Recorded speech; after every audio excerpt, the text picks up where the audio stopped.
കുങ്കുമം ചാർത്തുന്നതിന്റെ ഗുണങ്ങൾ. ദേവീ സ്വരൂപമാണ് കുങ്കുമം. പുരികങ്ങൾക്ക് മധ്യേ വൃത്താകൃതിയിൽ തൊടുന്നു. ബിന്ദുരൂപത്തിൽ സ്ഥിതി ചെയ്ത് സർവ്വതിനെയും നയിക്കുന്ന മഹാശക്തിയെ സൂചിപ്പിക്കുന്നു.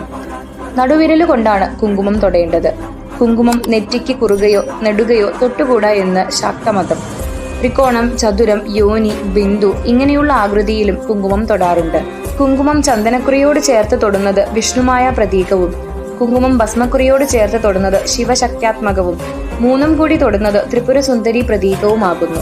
ശാന്തശീലരായ സ്ത്രീകൾക്ക് പെട്ടെന്ന് ശോകമോ ബുദ്ധിമുട്ടുകളോ ഉണ്ടായാൽ ശിരസിലുള്ള രക്തസംക്രമണത്തിന്റെ വേഗത കുറയും.